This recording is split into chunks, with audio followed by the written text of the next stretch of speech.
د یک شنبې په ورځ سحر وختي ښځو هغه تیار کړي خوشبویه تیل د ځان سره واخیستل او قبر ته لاړې. هغوی ولیدل چې تیږه د قبر د خولې نه رغړول شوې وه.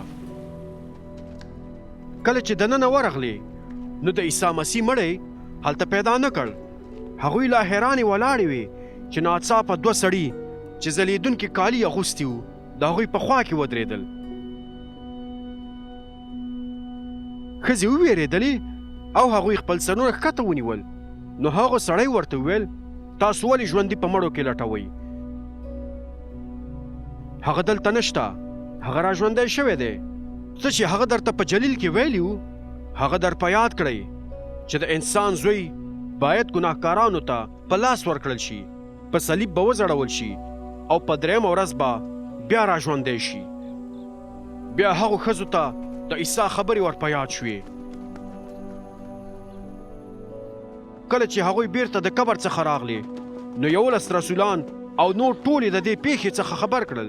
دا ښځې مریم مجدلیه، یونا او د یعقوب مور مریم وې او نور ښځو هم چې د هغوی سره وې رسولان ته دا خبرې وکړې. خو د هغوی خبرې رسولانو ته بې معنی ښکاره شوې او په هغوی باور ونه کړ. خو پطرس پاڅېده او د قبر خواته یې منډه کړه. کله چې ور ټیټ شو او دننه یې وکتل نو له کفن پرته یې نور هیڅ هم ونه لیدل. نو په دې شوې پیښې حیران شو او خپل کور ته لاړ.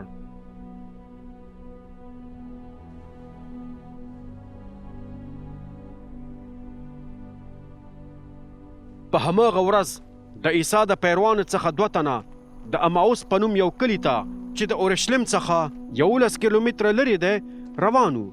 هغوی له یو بل سره د دې ټولو پیښو په هکله خبرې کولې. هغوی لا یو د بل سره خبرې او بحث کوو چې خپل عیسی راغی او د هغوی سره یو ځای شو. دوی عیسی ولید خو د هغوی سترګې داسې شوې لکه چې وتړل شي او هغه یې ونه پیژنده. عیسی هغوی ته وویل تاسو په لاره کې د څه شي په هکله یو د بل سره بحث کوو؟ هغوی ودرېدل او غمجن ښکاره کېدل. په دوی کې یو تن چې کلیوپاس نومېده د هغه څخه پوښتنه وکړه آیا ته په اورشلیم کې یوازینی مسافر یې چې له دې څخه خبر نه یې چې په تېرو څو ورځو کې هلته څه پېښ شوي دي؟ عیسی پوښتنه وکړه څه شوي دي؟ هغوی ځواب ورکړ هغه څه چې د عیسی ناصري سره وشول هغه د خدای او ټولو خلکو په نظر کې په وینا او عمل دواړو کې یو زورور پیغمبر و. خو زموږ مشرانو کاهنانو او واکمنانو هغه پیلاطوس ته وسپاره چې د مرګ سزا ورته ورکړل شي او هغه یې په صلیب ځوړند کړ.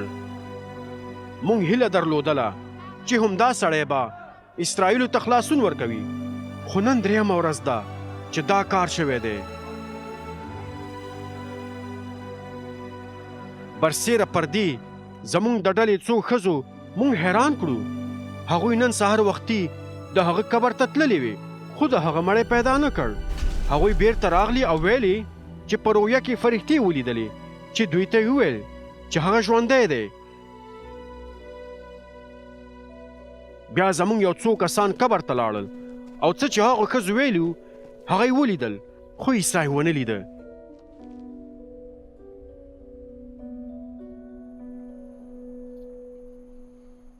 عیسی هغوی ته وویل تاسو څومره ناپوهه یئ او د پیغمبرانو د ویناو په منلو کې زړه نازړه یئ. آیا دا ضروري نه وه چې مسیح دا کړاوونه وویني او بیا د خپل جلال ته ورسیږي؟ بیا عیسی د موسی د تورات څخه نیولې د ټولو پیغمبرانو تر لیکنو پورې چې د خدای په کلام کې خپله د هغه په هکله لیکل شوي هغوی ته بیان کړل.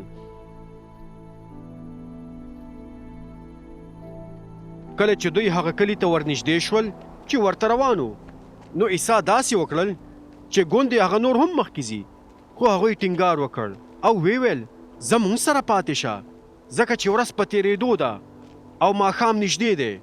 نو عیسی کور ته ننوت چې د هغوی سره پاتې شي.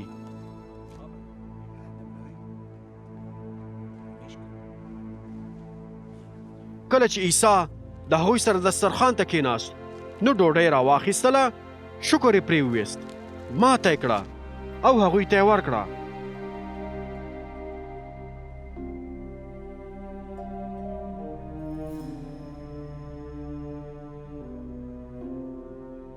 ناڅاپه د هغوی سترګې وغړېدلې او عیسی یې وپېژنده، خو هغه د هغوی د نظر څخه پناه شو.